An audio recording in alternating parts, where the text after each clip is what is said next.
Hello and welcome to liveconfident.com. And in today's live stream, I'm doing things a little bit differently. I've got a little bit of a different format. And that's because I want to take you through the Confident Week challenge so you can see it firsthand and just see what it's about. Because during the last live stream, we talked about borrowing confidence or generating large quantities of confidence from perhaps doing some kind of big adrenaline sort of activity and pushing ourselves through that the fear barrier of the unknown, such as doing a parachute jump or something similar to that, where the only thing stopping you is the fear of the unknown and the anxiety of what the sensations you'll feel and whether you'll be able to cope with it, etc. And the only thing stopping you is that barrier in your mind. There was no issue of facing people and talking or going on stage and talking and forgetting your words and being left humiliated and standing there not knowing what to say, etc. There was none of that with the concept of generating large quantities of confidence from a different area of your life and then borrowing or transplanting that confidence into a different area of your life where you perhaps needed it a lot more. So that was the last live stream, but this time we're taking an approach of, instead of large chunks of confidence, we're going the opposite way. We're approaching it from creating micro levels of confidence and then stacking them. And the way that we can do this, one way we can do it is through the Confident Week challenge. Now, what you're seeing at the moment is the screen from the Life Confident website. You see you've got your tabs across here. If you go to the main home page and if you click on challenge here, then that brings you to the Confident Week 7-day challenge. And once you're here, you have an introductory video that will tell you about it, or you can just read the instructions here. Now you've also got a tab here. If I just click on it, this will take you to a PDF which you can simply download. And again, if you want to print it off and carry it with you, this has got the instructions. And if we carry on scrolling down, you see it takes you through the 10 different scenarios of the confidence challenge. And then further down here, we've got score sheets for the 10 different scenarios. And then finally, you get your results after doing this for 1 week. And you see here, we've got a button. It takes you to an online calculator. So now if we leave that for a moment and we go back to the main page of this challenge. So that PDF is there and it's available through that button. But also you've got all the information on this screen anyway. So here you'll see now is the 10 scenarios, and they're broken down into inner confidence and outer confidence. So if we run through it quickly, we've got decision speed, self-pacifying, convictions, inner voice and outer voice. And for the outer confidence, we've got posture, pleasantries, representing yourself, and energy, and finally eye contact. We probably all know about the eye contact issue. But let's go with decision speed to start with. Now, there's a lot of confidence to be gained, or micro confidence, from all those little everyday decisions that you make or you avoid making. And we make probably hundreds of them every day. From the moment you wake up and you decide whether to have a lie-in or whether to get out of bed and face the day. Another decision, what you're going to wear for that day. You're going to wear something very casual, or you're going to smarten up for the day. What you're going to have for breakfast. How are you going to get to work? How are you going to approach your work for that day? Have you got a meeting that you have to attend? Are you going to be proactive in that meeting, or are you going to hide away at the back of the room and hope you're not noticed when the boss is up at the front and asking questions, looking for volunteers, etc. That might be a part of your job. But these decisions come in all kinds of varieties. And that's a work example, but also social examples. Let's say you've gone, the working day is over, you've gone to a bar or a coffee shop, and now you've got a whole new set of decisions to make. What you're going to order.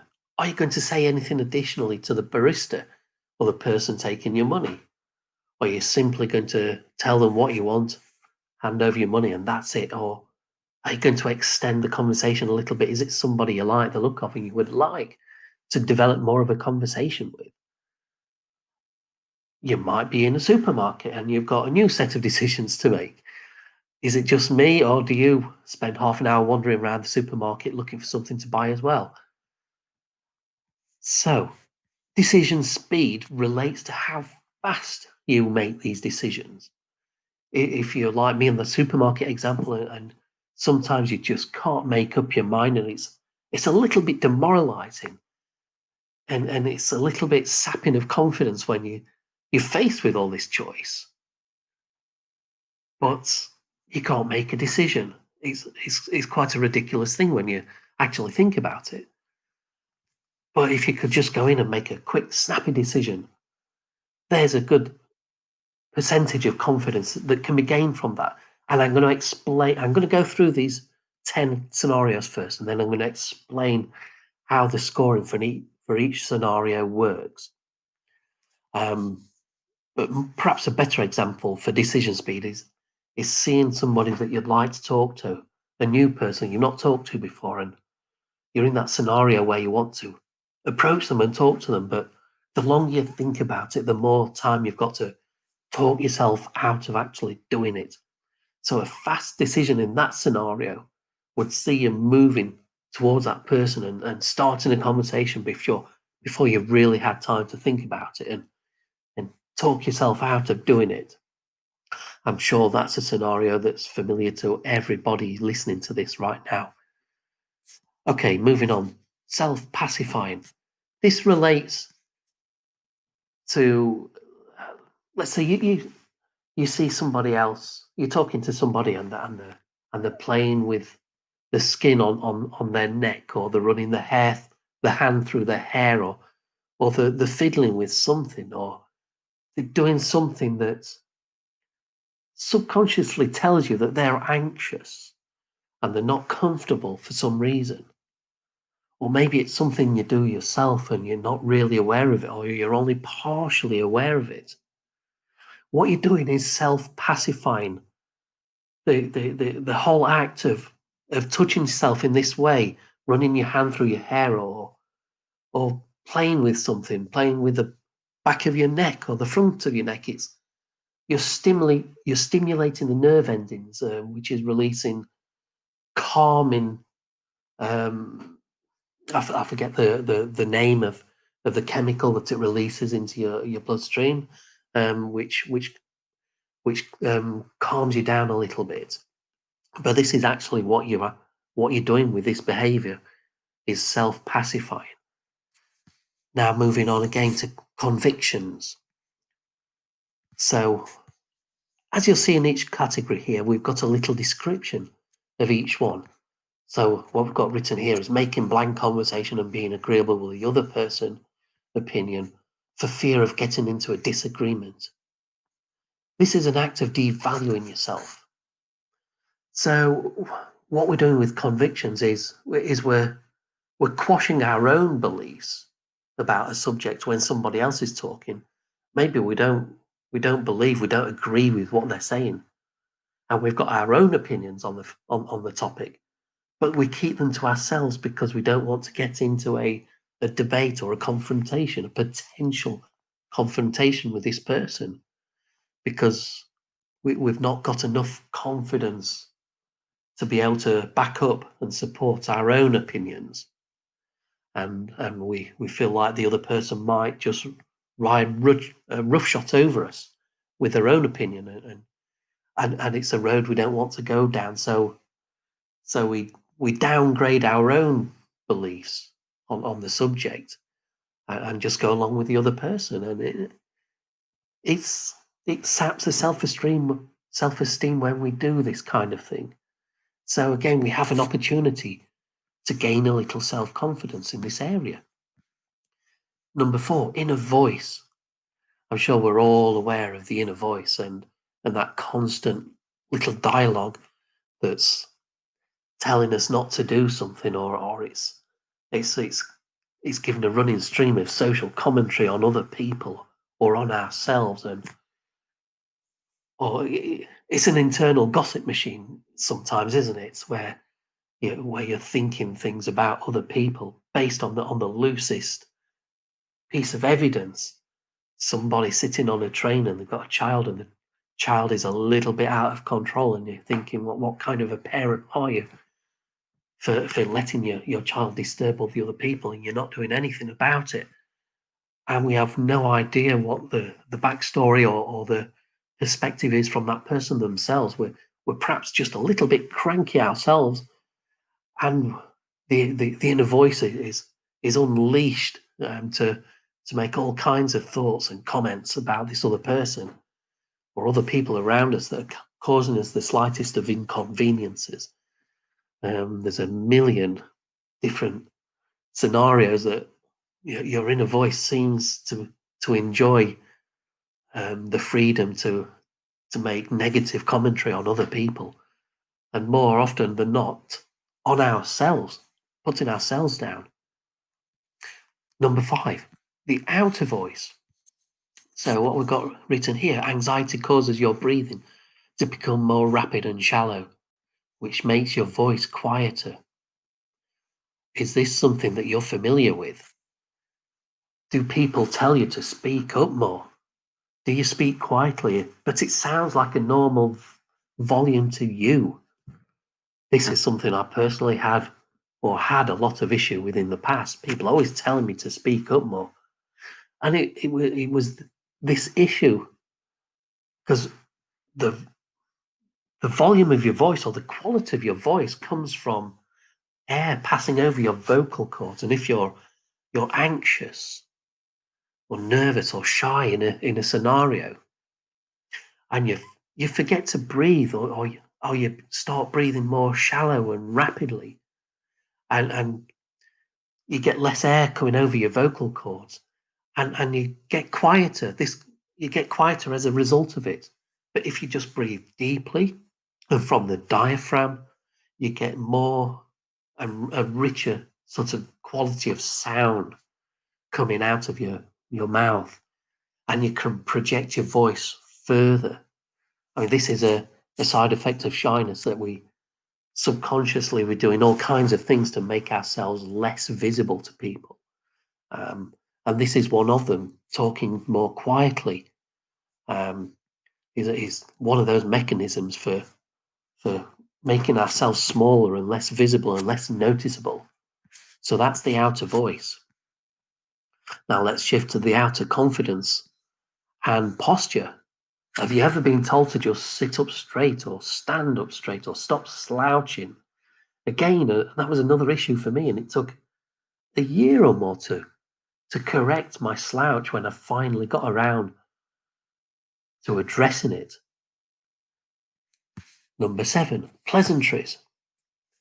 For every interaction you have, from your neighbour to your barista, the person at the checkout to the usher at the cinema, the bank teller to the train station ticket inspector, extend your greeting formalities.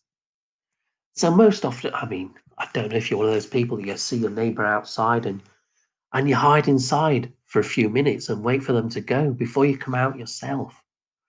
Or you see somebody you know in the street, maybe they're walking down on the opposite side of the road.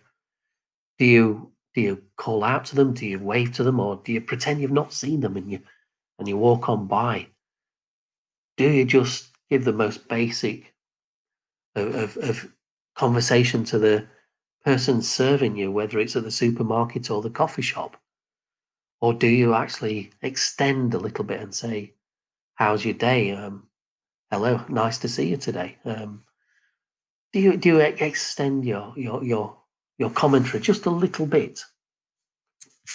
So that's pleasantries, and we've got plenty of meat there to extend and build a little bit of confidence, rather than just giving the most basic of interaction and then moving on with our day. Number 8, represent yourself. Whenever a disagreement or confrontation arises, or someone makes unfair demands, stand your ground for longer than you normally would. So if you are in a situation where somebody is berating you, putting you down, telling you off, or just asking you to do something that they could just easily do for themselves, but they see you as an easy target or a doormat, and they know that if they ask you to do something based on your past responses, you'll just go and do it for them, and they're just using you a little bit in this regard, and they don't need to get you to do it. They could quite easily do it themselves.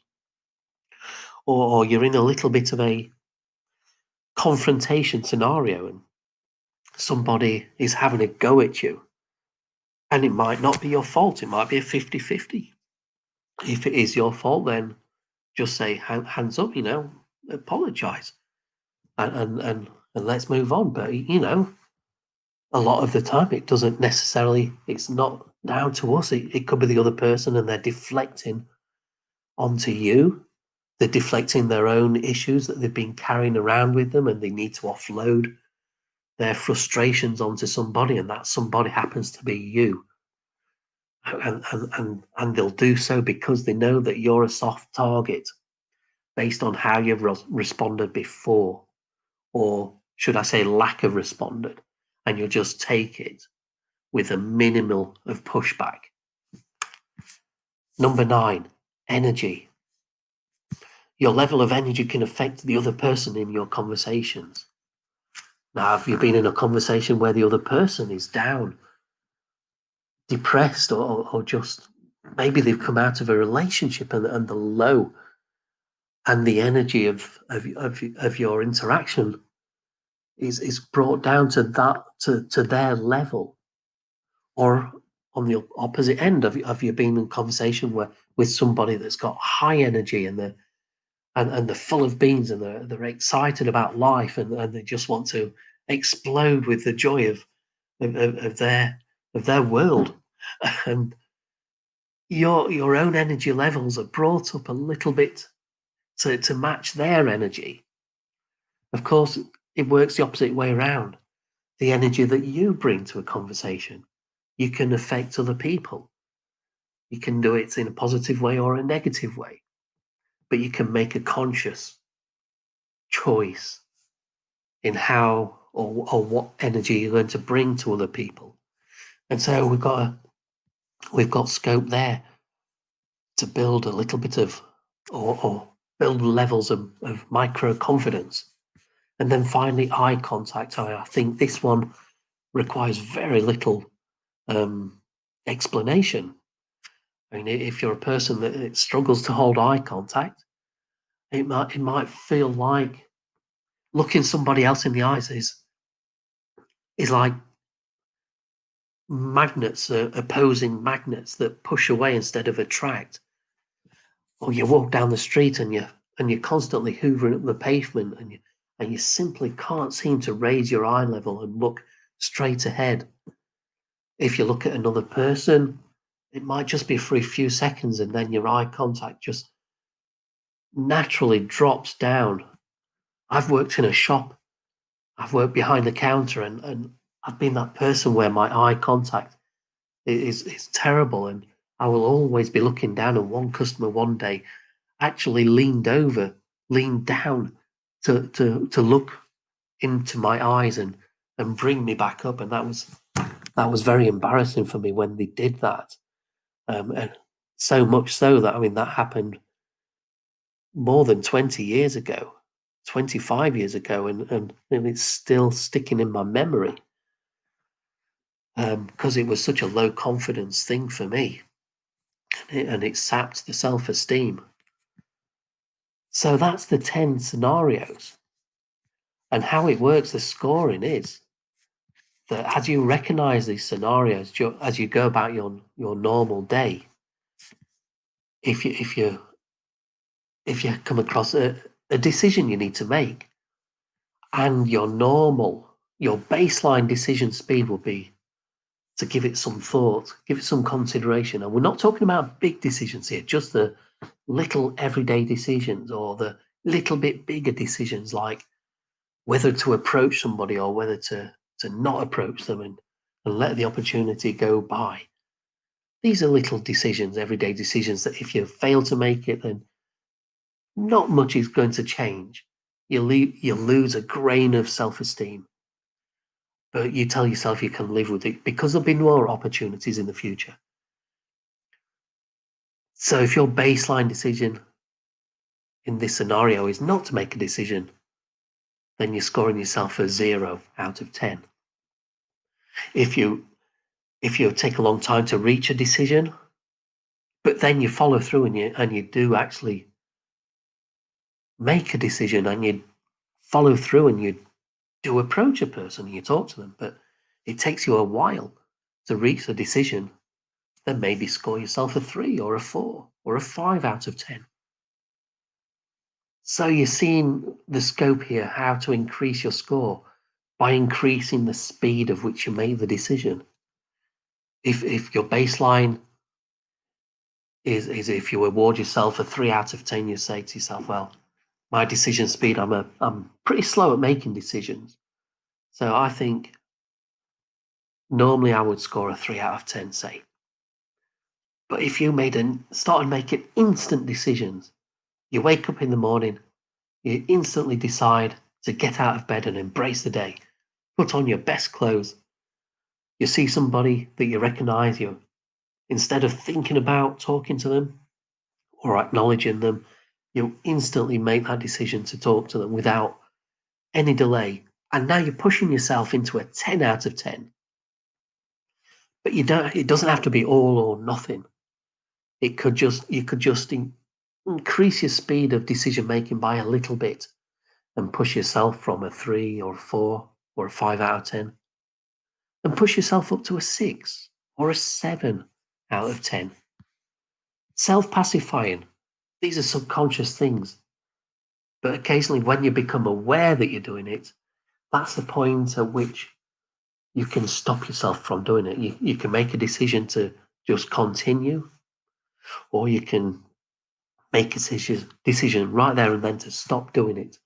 And when you catch yourself in the act of starting to self-pacify, then stop yourself. And it's in these moments when you catch yourself, when you become aware of what you're doing, that you can then you've got an opportunity for a score. So maybe your baseline is a 3 out of 10 or a 2 out of 10. Maybe you self-pacify a lot now that you're thinking about it. You know that this is you. You play with the loose skin at the base of your neck, or you stroke your shoulder, or you rub your hand on the back of your neck, or when you're sitting down, you rub your thighs. This is another area of self-pacifying. Now you're thinking about it, and now you're knowing that you're doing it. When you become aware of it, that's the opportunity for a score. You can stop yourself doing it and you can push yourself up to a 10 out of 10. But again, there's degrees. You've got a 1 out of 10, a 0 to 10 opportunity here. So you don't have to go all or nothing in any of these categories. Just push yourself to go a little bit further than your baseline behavior. Convictions. Stop letting the other person walk all over you. When you find yourself with an opportunity to improve your scoreline in this scenario, if somebody is telling you to go and make the coffees or the teas or whatever, you tell them, instead of just going off and automatically doing it, unless it's your job, of course, to say, look, I'm busy, go ahead and make the coffee yourself. You've got a pair of hands just like I have. Stand up for yourself a little bit and don't care about their response. Just do it. Stand up for yourself and improve your 0 out of 10 score. So you may have just naturally said yes before and gone and done it, or you may have absorbed what the other person is doing by putting you down, whatever that scenario is. And if you just accept it, then your baseline is a 0 or a 1. But if you can just improve your responses, again, it doesn't have to be extreme. You don't have to go for the full 10 out of 10. You can build up to it over time. You've got a whole week during this confidence challenge just to improve your scores. And it's a good idea to just go to the online confidence calculator before you even do this challenge and score yourself right now and establish a baseline score. So let's go to the Confident Week online calculator now and see how it works. So here it is. And it just asks you, before you start, do you have your 7-day scores? So here, if you say no, it's just going to take you to the introductory video. Let's actually do it so you can see what it takes you to. So it takes you to the introduction video. And of course, you might be approaching this from a different, from the PDF. You may have not seen this screen before. You may be accessing this online calculator from a different website. And so it gives you the introductory video. And then it gives you the opportunity to create a baseline score. So all this does is take you through the normal scoring. And if you completed the challenge, then you would have some scores to input here.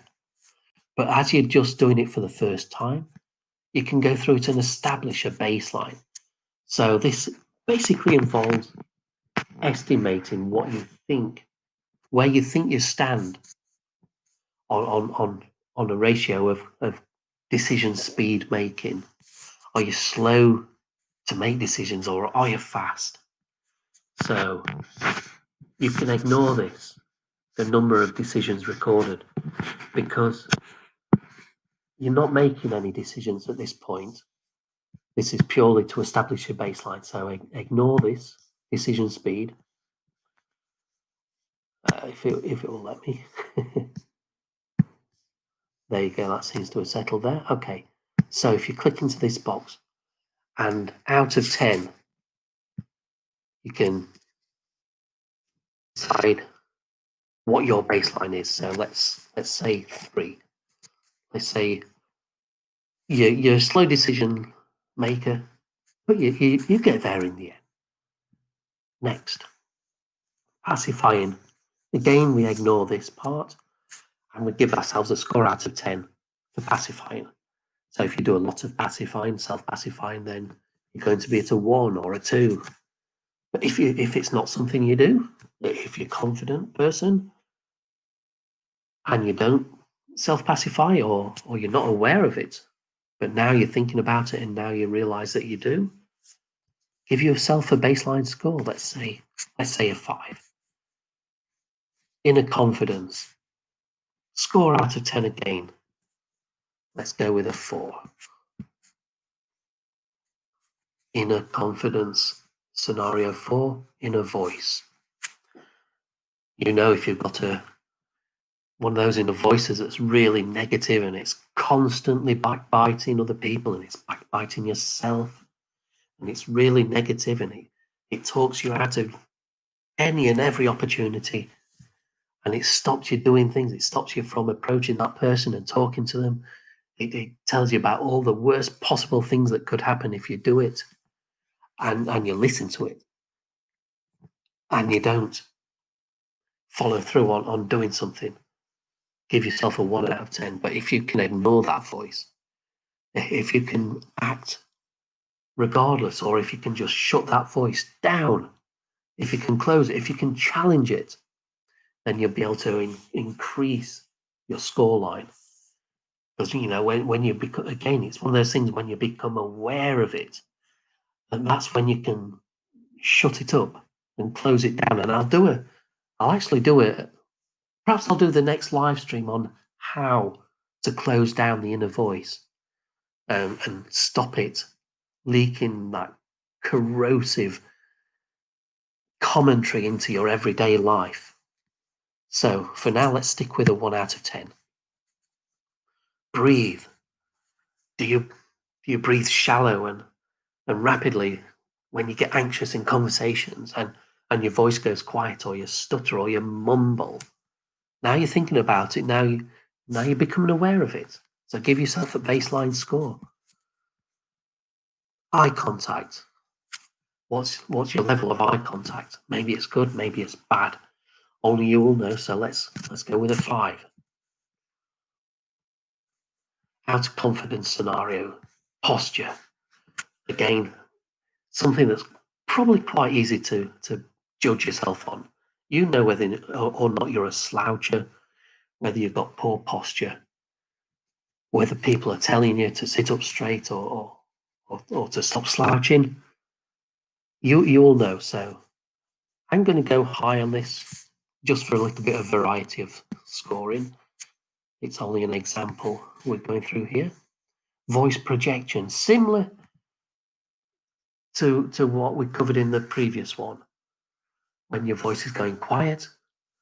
But now we're looking at how well you can project your voice. So let's go with another high one. Pleasantries, as we discussed. Do we just give them most minimum of basic social interaction when we need to, when we've got no choice? Whether it's seeing the bus driver or the train ticket inspector, or whatever scenario it is where we've got to give a little bit of basic interaction, or whether it's with your neighbour, whatever it is. Let's go with a 2. Purely examples. Standing your ground when somebody is being a little bit unreasonable or a lot unreasonable with you. Maybe you're in a road rage incident. I don't know. And the other person is dominating you. Give yourself a baseline score. So just put a 6. And that's it. That's all 10. So here it is now giving you percentages for what you've scored yourself. And it gives you a percentage for each individual scenario. Then it gives you a percentage for inner confidence and a percentage for outer confidence. So it looks like we scored 120%. So we're not doing bad on outer confidence, okay? But the overall confidence score is 92%. So I'm not quite sure whether I need to have a look at the algorithm there and see if there's something needs fixing behind the scenes, but I'll do that after this little video. I'm glad I've done this now, so I can see clearly that shouldn't go above 100% if we're scoring a 10 out of 10. So I'll have a look at that, and by the time you come to actually doing this, it will all be fixed. And then see what comes next. So let's have a look. What does come next? Page not found. Wonderful. Okay, so I'll fix that as well. So back to the main screen. So that's it. That's the Confident Week Challenge. Now you'll find a link to it if you're a member of the Facebook group, the Shyness and Social Anxiety Motivated Breakthrough group. If you have a look in the units, you'll see the Confident Week Challenge, and you can access it from there. Or you can simply go to the Live Confident website and click on the challenge button or the challenge link at the top of the screen. Or you can just go directly to the URL, liveconfident.com, the Confident Week. And by the time you do, those bugs that I've just found, embarrassingly enough, I will have them fixed. All right, so let's wrap it up for this live stream. And the next live stream, I'll do it based on inner voice and how we can control and dial down that inner voice. Okay, thanks for tuning in, and